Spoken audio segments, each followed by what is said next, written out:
Hello, thank you for tuning in. I'm Jack Bootle, Head of Commissioning for Specialist Factual at the BBC, and I'd like to welcome you to this special RTS event called Handling Trauma on Screen, in which we will go behind the scenes of Disaster at Sea, the Piper Alpha story.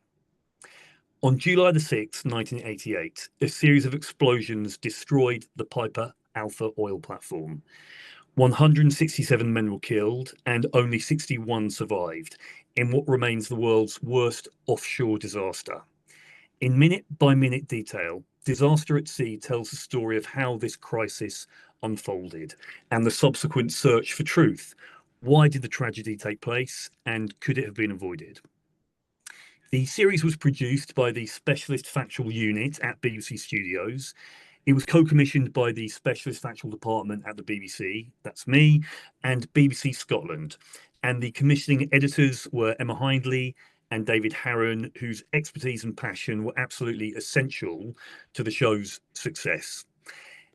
Disaster at Sea launched in August on BBC Two and iPlayer, and it was met with excellent reviews across the board, being widely praised for telling a challenging story skillfully and sensitively, and for giving a voice to survivors and their families. The Times called it moving, compelling, and immersive. The Mail called it devastating, and The Guardian described it as shocking and superb, going on to add, a grim and difficult task is performed with care.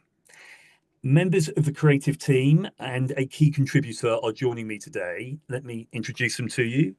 We have Lucy Ridout, executive producer, Laura Blount, series director, Susan Scott, production manager, and Ed Punchard, one of the key contributors to the series. He also happens to be a filmmaker himself, which puts him in a uniquely insightful position. So I'm excited to hear what he has to say about the process of being involved in the series. Together, the panel are going to do three key things today. They're going to talk about what drew them to the project, whether that was making it or taking part in it. They're going to talk about the challenges of telling trauma on screen, and they're going to share insights into their craft choices, why they chose to tell the story in the way that they told it. And as we talk, hopefully some useful learnings will emerge for anyone interested in this type of storytelling and this type of subject matter. Before we get started, let me remind you of the series by playing the series pre-title. And before it appears, I need to warn you that it does contain some disturbing images. Let's play the clip.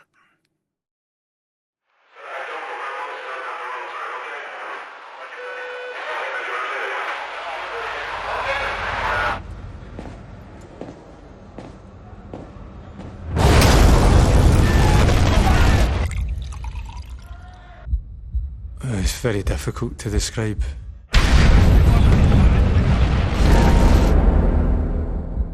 It came for the guts of the rig, and it engulfed us. I just thought I was burning alive. Went over to the side and jumped.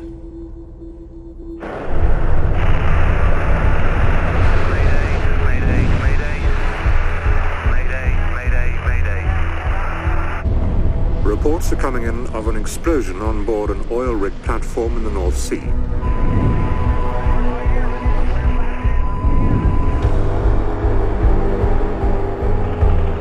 Fleets of ambulances and extra doctors and nurses have been standing by all night.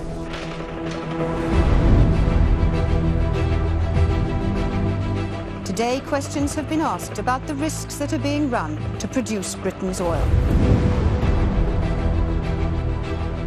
The oil companies had been able to get away with too much for too long. What was happening around you on the platform? The platform was just disintegrating. That was pretty horrific. I looked around the corner slightly and it's just a sheet of flames. And I went, what rig is Dad on, Mum? And she went, oh, Piper Alpha. That's when it hit me. I just screamed.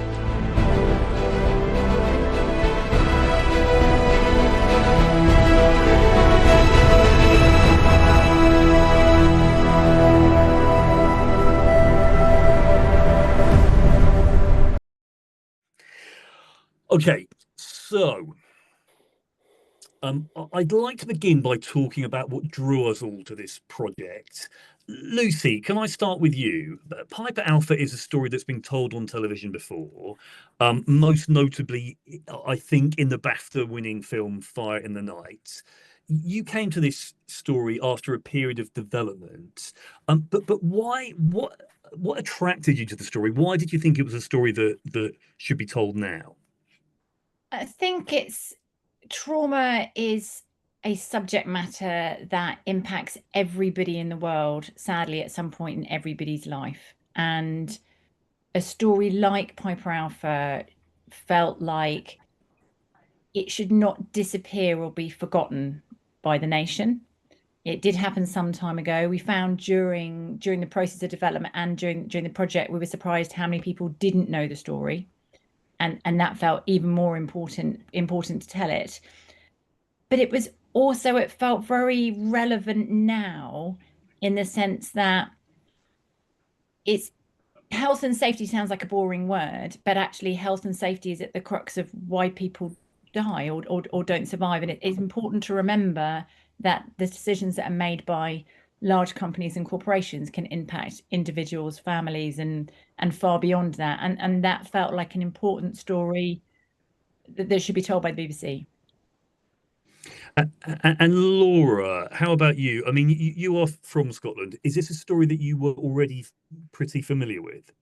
So it's definitely a story that is in the national consciousness. It is a huge Scottish event, although it touches UK and globally as well. So it was part of the fact that it's a Scottish story did attract me about it. But it was also the way in which it was being told. Like you say, it has been told before and it has been told well.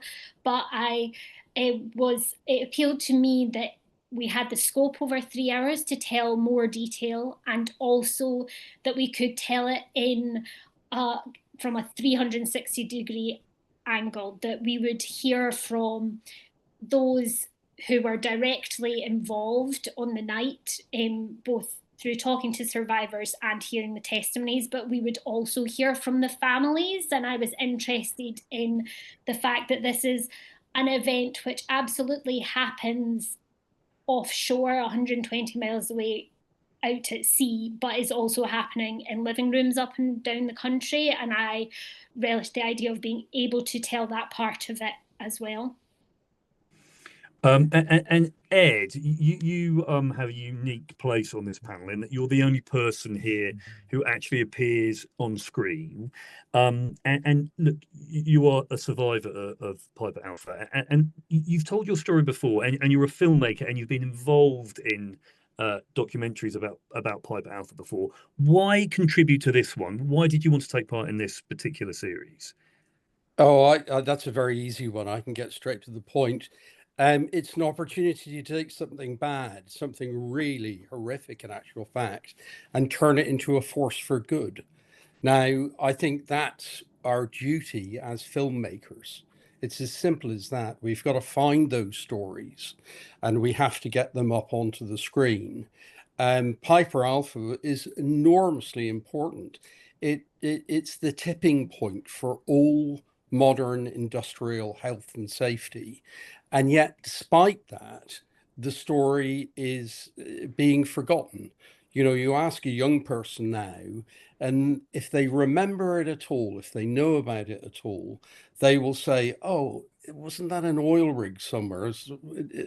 But to understand the depth of the horror, the intensity of what occurred, and then the consequences of it, people just don't know it. So the BBC, one of the most important broadcasters in the world, has got an opportunity to tell that story.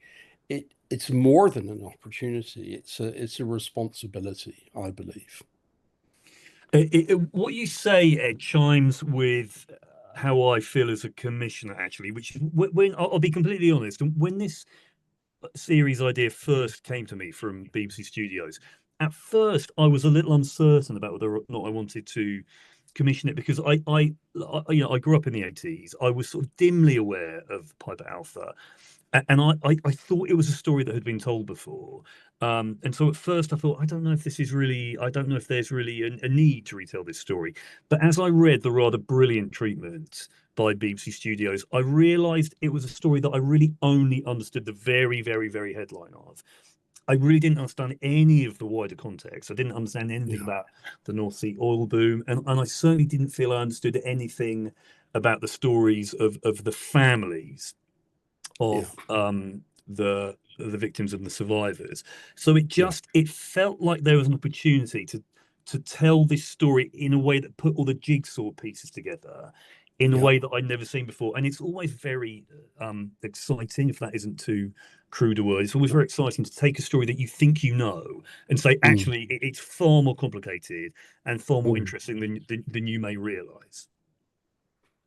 Oh, absolutely. And, if I then put my thinking to being a survivor, the way in which I've been able to get through the rest of my life is by doing things that will help those people be remembered, draw attention to the terrible mistakes and the negligence that was involved. To shine a light on those things means that it's less likely to be happened again.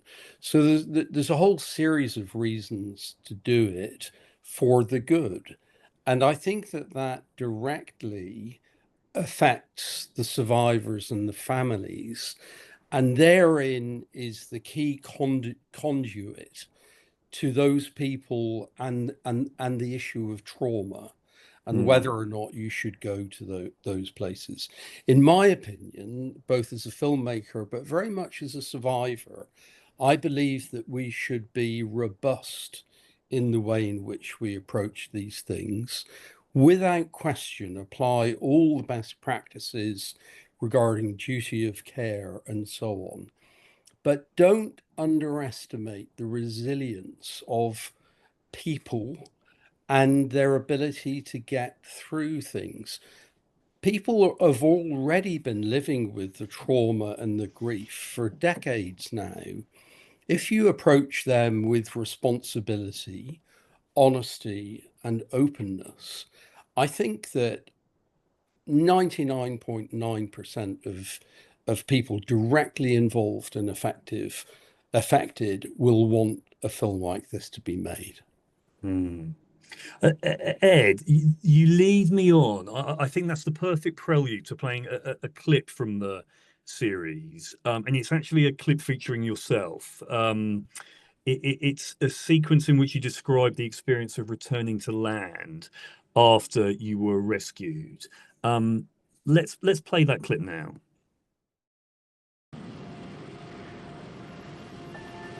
Possibly one of the biggest ever explosions in the North Sea. It is almost certainly one of the biggest rescue operations. 21 ships are out there, 11 helicopters.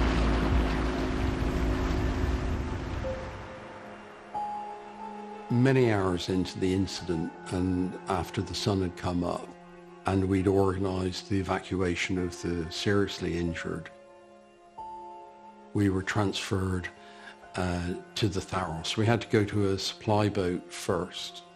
And then from the supply boat, we were lifted by a crane in what's known as a basket transfer onto the Tharos. And then after an hour or so, we were evacuated by helicopter.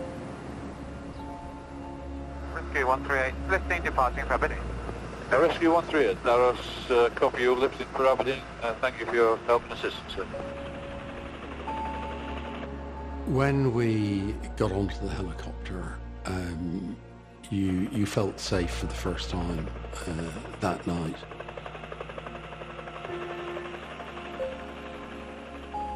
I remember when we approached the land that it just looked beautiful. It looked green, You could smell the land, actually, and it was a remarkable sensation. So, for me at least, there was this heightened sense of perception, which presumably is just to do with survival and how you might react to it. So, Ed, I'm always moved by that scene, and I'm always struck by the fact that you smell the land. I think that's I find that very haunting. Look, you're obviously reliving a terribly traumatic moment there, and you've just spoken about the fact that people are far more resilient than perhaps we give them credit for. But were there ever any concerns about you re-traumatizing yourself in some way by revisiting the past? None for me, none whatsoever. I mean, if there's a scale of how people react to those sorts of events, then I'm definitely at one end of it. But from my perspective, going back into it, providing there's a valuable reason to do so, is an important thing to do. It's a responsibility. It actually gives me a sense of decency and respect to the people who were lost, because by being prepared to go back into the trauma and to talk about it and to be open and honest about it, again, it means if people are moved, if an audience is moved, to some degree, it must mean that it's less likely to happen again. So I would want to take every single possible opportunity to take this thing that's bad and try and turn it into a force for good. And this was one of those, well, a very large opportunity in my thinking. So I want to bring Susan into the conversation here, because obviously Ed has spoken about his own resilience and his desire to tell his story. But of course, there were contributors in this series who perhaps struggled more in the telling of their story. And you have people with all forms of PTSD, actually, even if they're not formally diagnosed with that. Yeah. And I take nothing away from them at all. No, of course. But I think what I'm interested in, Susan, is how do you build a sort of protective framework around those contributors? What is your duty of care for contribs like that? So it was one of the very, very first things that we sat down and talked about when we started on this project. Lucy and I obviously knew it was incredibly important that we had the time to consider and put in place sort of a really robust set of protocols that we could then follow with everybody, based on the fact that we couldn't make an assumption about how people had dealt with their trauma over all of these years. You've got, especially at the very start, we didn't even know who we were going to be talking to. We didn't necessarily know who all of our voices and who all our contributors were going to be. So we had to consider that some people, like Ed, might have already spoken about their stories. They might have already had some experience of being either on television or giving sort of press interviews. And then there was people at the other end of the scale who this could be the first time talking about their experiences. Sometimes lots of people didn't necessarily know that they had a connection to Piper Alpha, maybe. So we had to make sure that we had a high level of duty of care that included engaging a psychologist who came on board as our welfare consultant and who could advise us on the appropriate and best way for us approaching people to even bring up the subject of talking about something which was most likely one of the worst times in their life, and how we then would be able to continue to support our contributors throughout the entire process, which included, aftercare, looking after them through TX as well, and following that. So yeah, Lucy, it was one of the first things that we sat down and sort of considered. We sat down and we considered it from two perspectives. We considered it from, as you say, the contributors, and Ed so eloquently put about how amazing he's been with it. But we knew with some people we didn't know you can't assume that you just had a conversation at the beginning. They've said, yes, we'll come on board, and then everything's fine. So we talked a lot as a team. In fact, we would have bi-weekly meetings to discuss, everything that was going on, and saying, well, if someone's done an interview, they might not have gone back to the night before it happened, or the week before that. And actually that, all of those conversations could traumatize people in a way that they weren't expecting. And so therefore we can never make an assumption at any point that everything's okay. And so we drew up as a team really, really rigorous kind of processes of checking in, talking to people, making sure people always had an option. The options were never off the table in case they felt differently. But I think the other thing that I want to say that's really important is this was applied to the team as well. Because we're well aware that each contributor might tell their story in a phone call to Laura or to our producer, but Laura and the producer are having that conversation all day, every day. So they're reliving that repeatedly, and the archive team are watching the footage repeatedly. And so we put equal processes in to support the team in going on this journey as well, because you don't, it can be traumatic for those trying to tell the story well and respectfully, because they're living through it in a different way. It's interesting, Lucy, because I think we're quite we're now quite used to talking about duty of care to contributors, which is of course key, but I think we're much less used to talking about duty of care to crew. But what does that support for people on the other side of the camera look like? What does that practically look like? I think the most important thing from my perspective, and I think, Susan and Laura can chime in on this, is the first thing is communication. So we had a really open, respectful form of communication through the whole team, from no matter the most junior member, the most remote member, to the whatever, that everybody talked regularly, sort of cup of tea catch-ups over Zoom or wherever, and just be like, what have you been up to? What have you been doing? Some people might have had a difficult call, or we'd have a laugh about something. So people could always felt there was a safe space that they could say, do you know what, that was really difficult, or I found that really hard, or could express their emotions in whichever way they needed, that it was safe and there was no judgment in any way, shape or form, and therefore we all supported each other. And that's the other word, is communication and support. Everybody looked out for each other all the time. So after a shoot, Laura and I would always speak to see how it went, or we never let that just slide, because even if you just think, oh, we've just gone to get some nice GVs, actually, if you stand there staring out at the North Sea, thinking of everything you've gone through, that can be quite hard. Yeah. We actually did it quite formally to begin with as well. We spoke to BBC Safeguarding, and there was a woman there who actually ran a trauma training session for us, like similar to what she would do with, say, journalists who are going out to war zones.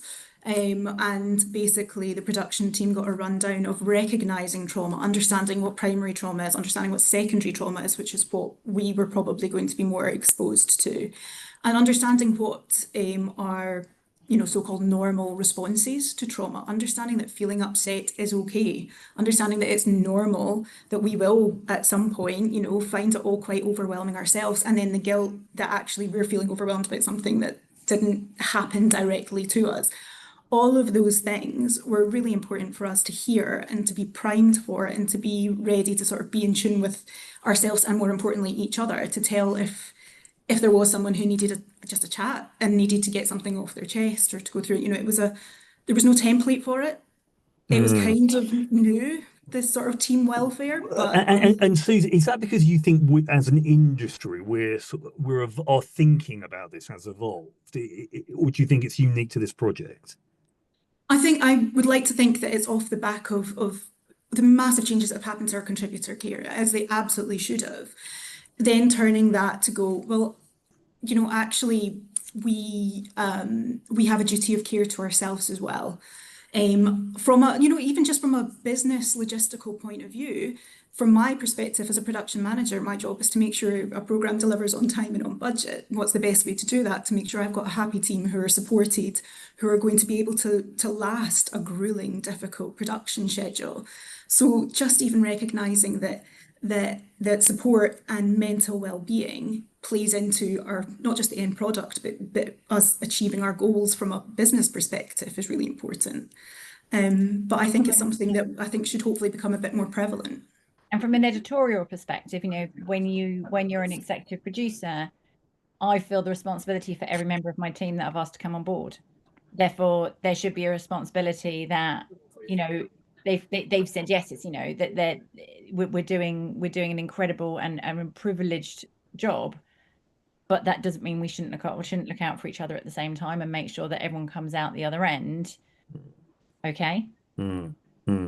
And just to return to the contributors on screen, I'm interested when you talk about the role that psychologists have played, and I'm wondering, Laura, if how that impacts or how that affects how you direct some of the key interviews in the series. Do you take advice from the psych before you do that?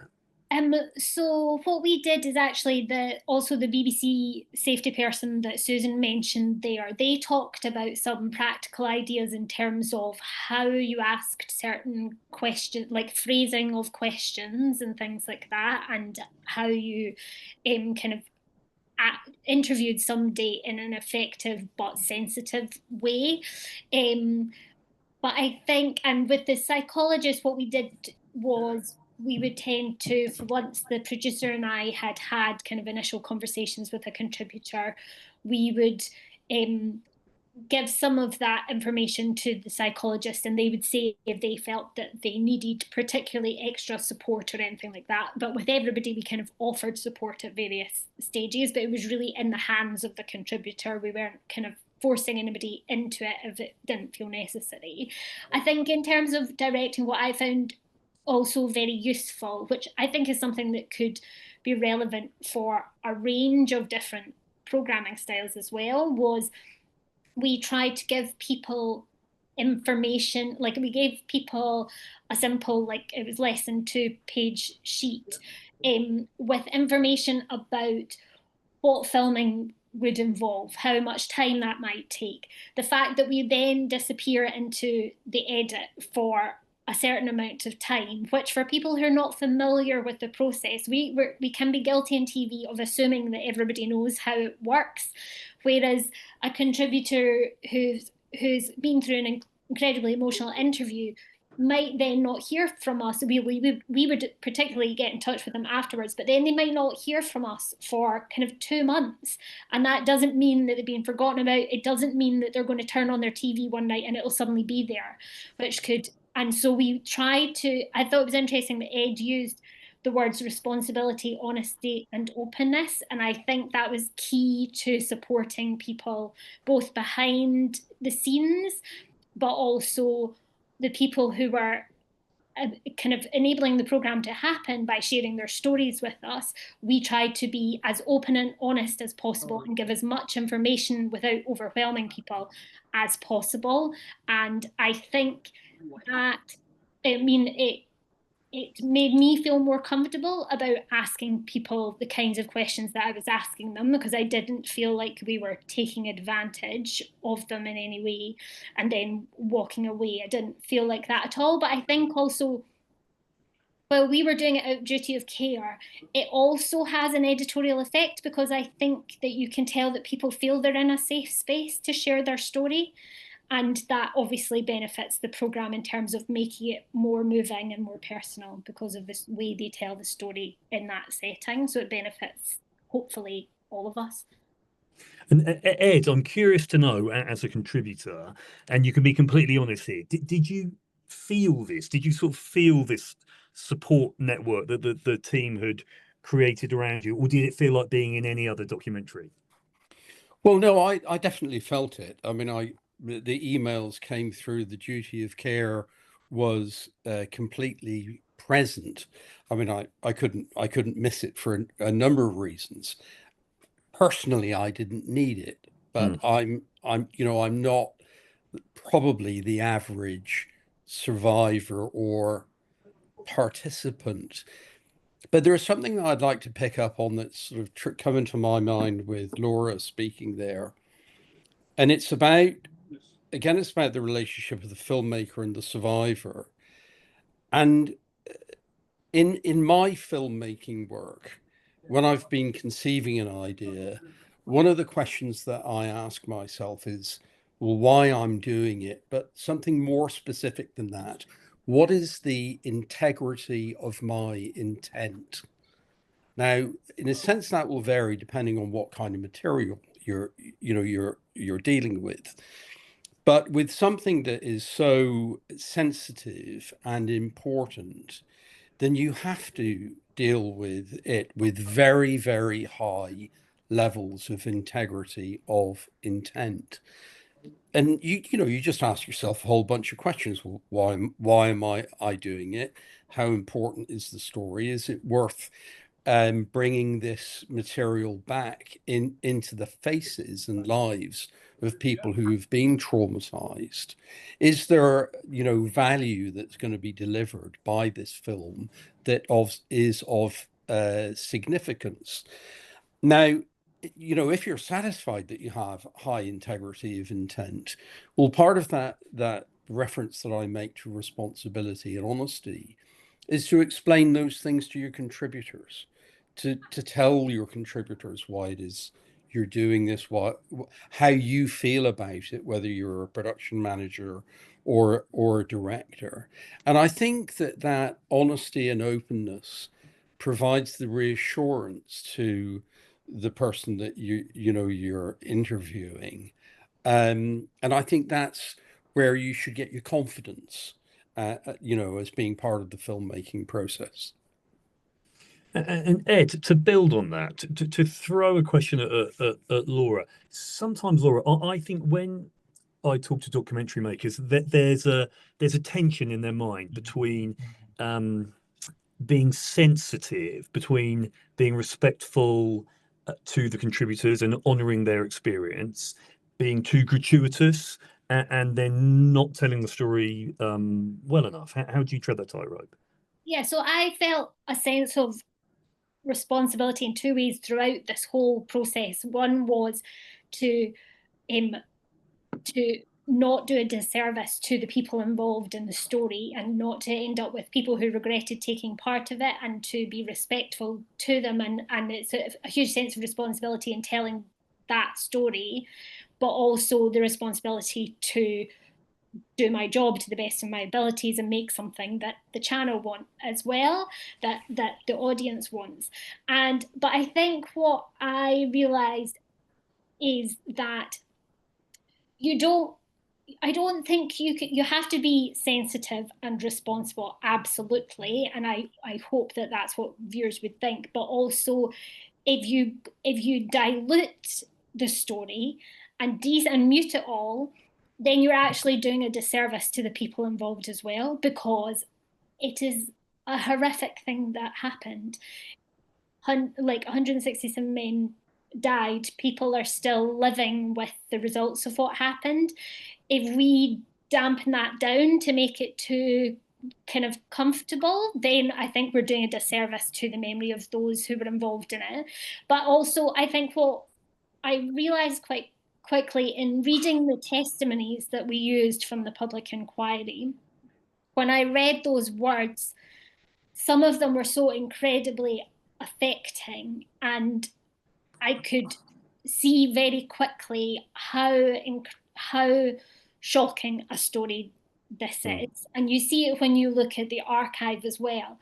It is a shocking story at its heart, and what you realize that you don't have to use tricks to up the tension. You don't have to because it is an incredibly tense story. Yeah. Yes, I had to think about where the breaks are within the 3 episodes, because you do need to, in teleterms, have a cliffhanger that keeps people watching to the next episode. But that's really not a manufactured.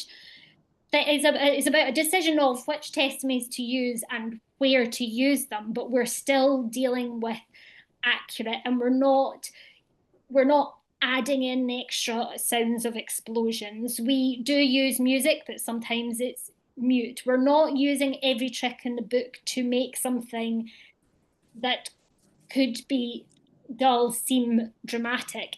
This is a truly shocking story, and it's about telling that in a way that affects people and makes the audience realize just how shocking it was. But also I feel like by letting contributors talk and letting the story be told by those involved rather than a voiceover lets you be sensitive at the same time, because you're giving those people a voice. It's not a voiceover that I've written, it's the people who were involved telling the story, which I think helps balance that sensitivity versus drama. But Laura, you talk about giving survivors and their families a voice. Of course, you can't give every single person involved in the story a voice. That would be too much for a series like this to hold. And Lucy, I'm curious to know how you decided which voices to focus on. Who were the people you needed to tell this story? So I think, you know, from the very beginning, Laura and the team did an incredible job with this, because the only way that you can access these testimonies is to physically go into the archive. So the team went in and went through these printed out testimonies and brought them back. It's not an easy decision. None of the decisions were easy, but kind of behind it all was wanting to make sure that we gave a true 360 account of that night.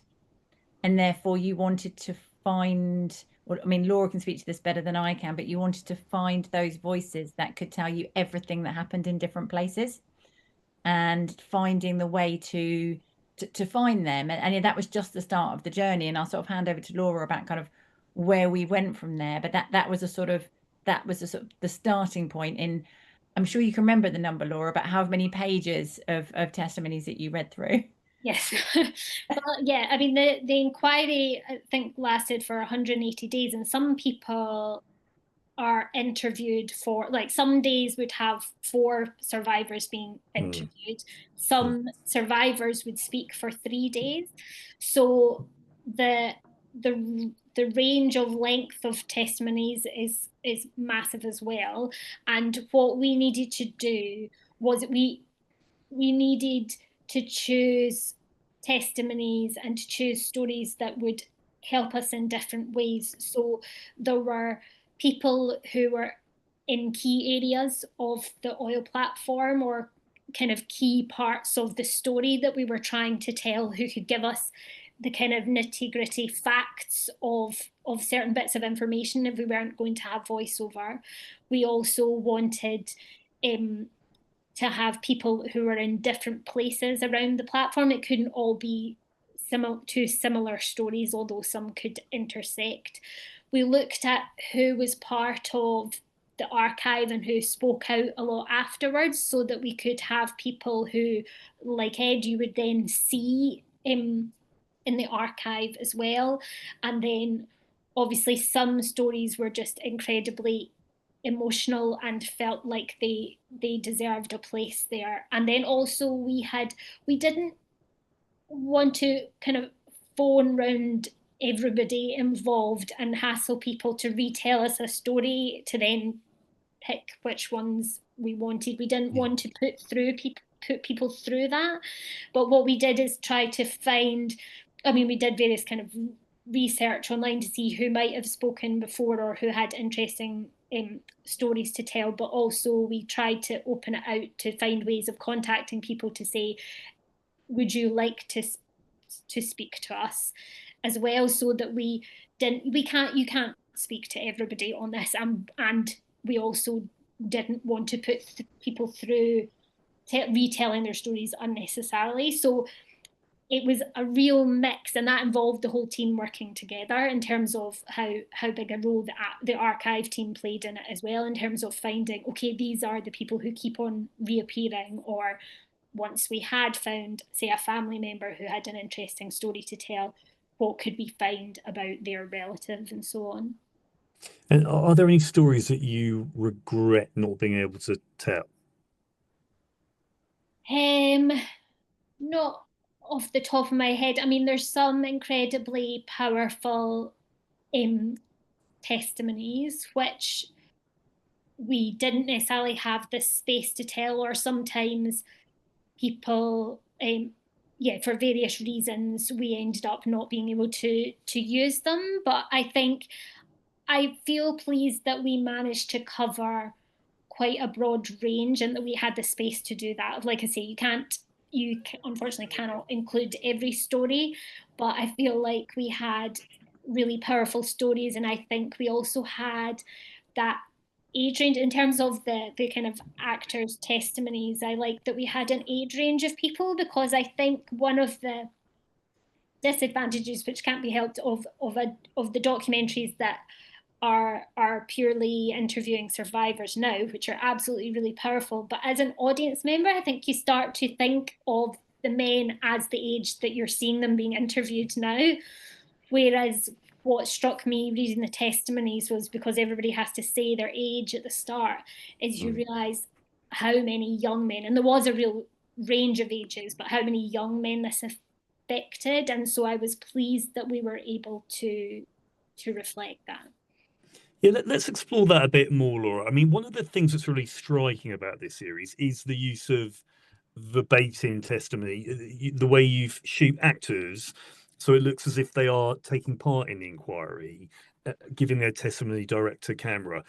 Look, you know, the use of actors in documentary can be controversial. Some people find it distancing, like it's a layer of artifice between the viewer and the truth, perhaps. I've actually got a quote here from Carol Midgley in the Times, who wrote, "The use of actors in serious factual programs can be sometimes reductive and occasionally tacky. Fortunately, in the case of Disaster at Sea, it was not." So you've spoken a little bit about this, but can you say more? Why did you come to this creative decision? Why risk using actors here? This is maybe one for you, Laura, and Lucy, and Susan. Yes, I mean, I think I can start off with this, which is Laura's touched on the sort of the age of wanting people to feel like they can connect, that it feels still relevant now, because it might be something that could happen to any young men and women working offshore or working in industrial situations. And we didn't want to feel like that was in the past. It doesn't happen anymore. It needs to feel relevant. It's still relevant. It's still important. But I think the other thing is coming back to the idea of trauma, and having worked on a lot of films of different types of trauma, as time goes on, people remember stories differently. When you read the words of those men on that night, it's shocking how soon after the event, with very little support, they're being put on a stand, almost cross-examined, and having to talk about that night. And their words are, even in just black and white on a page, they are heartbreaking, because they are raw and they are a memory of what has just happened to them. And they are carrying the responsibility to speak for the friends they've lost, to speak up for an industry, for other men that are working there. And you can feel it. You can feel it in their choice of language and how carefully they say it. And that felt very important to get over. It's like, as we were talking about, Laura was talking about earlier, about sort of honesty and true to the story. It felt important to hear the real words from the real people who were there, not a script or something different. Can you tell me a bit about the casting process there? Because you obviously have to cast actors who in some way resemble the man who they are representing. But how sort of careful were you about that? We were incredibly careful. We had an incredible casting team. It took quite some time. And whilst we wanted people who were, it wasn't just about visual, it was important, very important about accents, especially in Scotland, and representing where people came from. And the feedback that we had got from all of the family members and all of the contributors were like, you know, he was very proud of being from Glasgow or being from Aberdeen, and it was like we can't get that wrong. And we were Laura was amazing and on the ground and all of that. But it's personality and essence of character, not just that. And what I do have to say is every single actor took that responsibility and sensitivity to a level I've not seen before. And that wasn't asked of them.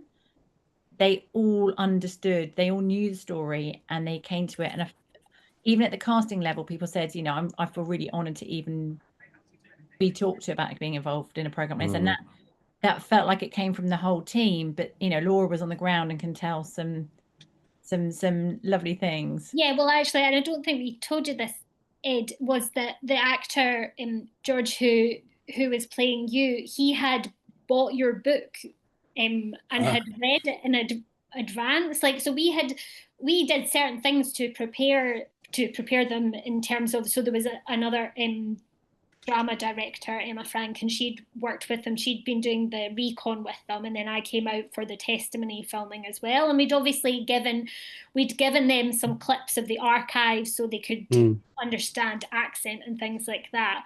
But yes, for example, George had read your book, and when I arrived, they were all kind of asking me lots of questions because I'd been meeting the families and so on. I was really impressed by how keen they were to get it right. And even like the person who played Jeff Bollins, he was similarly from the Northeast, but he was picking up on, he would say a line and then say, well, I feel like I'm actually from somewhere, forgive me, I can't remember which places it was. I'm from somewhere an hour away from where Jeff actually lived. And my accent, I pronounce my R's slightly differently. I did that in my accent, not his. I'll redo it, things that I wouldn't have picked up on at all. But and I think this goes across the board. There was a real determination from people to try to get it right. And I'm sure it would be difficult for people. I think it was one of the things that I was nervous about, in that we were very open with the families about saying, oh, we're going to have an actor play your father, play you, and so on. And they were comfortable with it, but nothing can prepare you, I don't think, for them seeing somebody on screen, and you're going to notice the differences. And one of our contributors did talk to me afterwards about how, which I was touched by, about how she said that at first when she started watching it, she noticed the differences were what played on her minds of, oh, actually, it's not quite him because of this and that. But she said by the end of the third episode, she'd become so caught up in it that she was very moved when at the end, because they seemed so similar. And I think it's about trying to, it's not an impression and it's not an exact representation, but it was about trying to do something that wasn't going to be offensive. And also when we then had that moment where we start to reveal people in archive or reveal the survivors like yourself and Jeff, that it didn't throw the audience and distract you from the storytelling, because that should be a powerful moment. You don't want the audience to be sitting at home going, what, that's supposed to be him, I'm not sure. You just want it to kind of, for it to be understood without distracting people from the moment that you're in the story. I have to say that I think that you did a fantastic job with the casting. All the people who I knew from the oil rig were very well represented by the actors. I was very pleased with how I was represented. I thought the South Devon accent was very good. But the most important point, I think, Laura, you've picked up on, and that is that you don't create a jarring distance between, how the person actually is or was, and how that is recognized in the film, and then how that actor was played. I think you did as good a job as you possibly could have done. And there's more drama in the series. Obviously, there's the verbatim testimony, but there is also drama recon. And Susan, you had the slightly unenviable task of working out how to pull off a fire on an oil rig in the North Sea on really what is a relatively modest BBC budget. How do you approach a creative challenge like that? Well, firstly, we brought in a drama line producer to help with that. Someone who had more experience than I in regards to the drama side of things. But I think it was us just being incredibly realistic. We knew what material we had archive-wise, that remarkable footage of the rig, the explosions as they happened, after the secondary, third explosions, how it's all encompassing, how engulfing it was on the platform. On a doc drama recon budget, we would never be able to do justice to that. And likewise, we couldn't then have drama recon sat side by side with the archive, without it looking laughable, really. So for us, it was about seeing how we could, what sections of those testimonies were going to hit the hardest, and let those words speak over those moments, maybe with the archive, but then choosing really poignant snapshots, those vignettes that could be, shot, given an idea of the chaos, the claustrophobia, the give that air of sort of growing panic, that would be able to run underneath the testimony and the archive, without us trying to pull off some sort of Hollywood style stunts that we could just never genuinely achieve on our timescale and our And I would budget. note here that Susan kind of quickly batted that away, but the communication across the team between production management and editorial was absolutely in lockstep. So Susan was amazing with the budget and making it all work, that we would go and say, we have to do this. Like this bit is really important. We have to find a way to make it work. And that was very much a sort of collaboration of the dark art that is the spreadsheet of a production manager and the dreams of a creative team. But we all felt like this is important. We have to do it properly. And that was an amazing relationship across the board. To illustrate what you guys are talking about, let's play a clip from the series, which I think this is one of the most striking moments of drama recon in the whole series. Let's play the clip.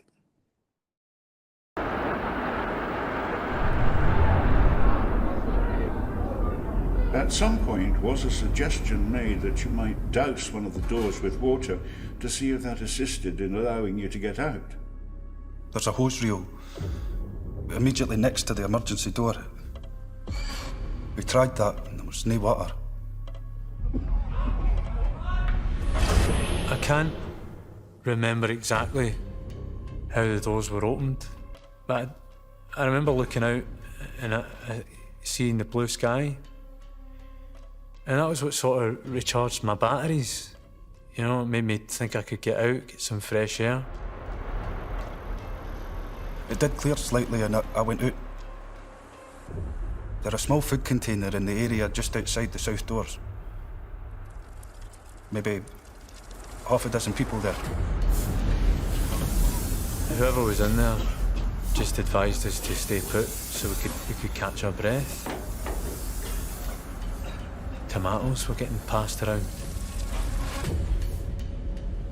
I took 3 or 4 and squashed them over my head and my face and all the surface areas that were exposed. And later on, I ate the remainder of them because I was bitterly parched.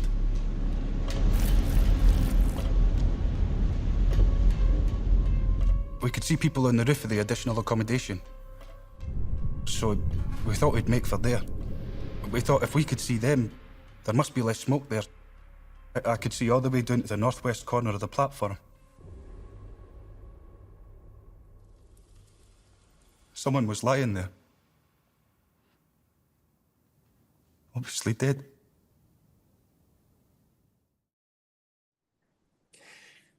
So you see there men smearing themselves with tomatoes, and it's a moment that so many reviewers picked up on. It clearly really resonated.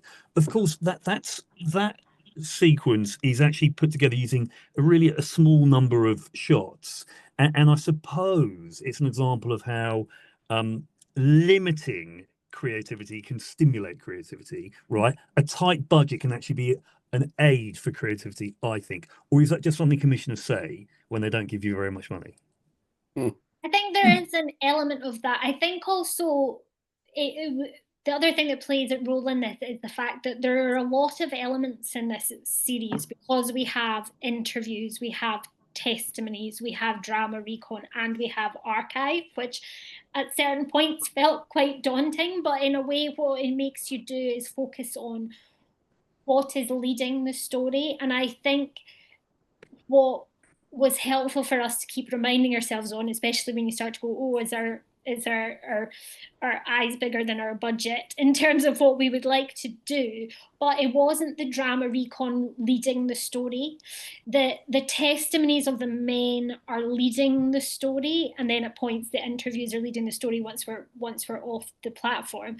But it's that is the most important thing, and then that gave us, I think, and with Emma, who was directing the drama recon, it gave us a bit more freedom and said, in terms of going, what is possible and actually what is helpful for the audience to see, what aids the story, but we're not relying on the drama recon for key bits of information or for key emotional. It's all adding to what's in the testimony, and I think that was quite helpful in terms of thinking about what was achievable with the money as well. And also there is a sense, because you feel it when you read the testimonies as well, is that some of these things, your imagination does a lot of the work as well. Like I remember there's a bit where Mark Reed talks about water coming from the Tharos and licking, he talks about licking the puddles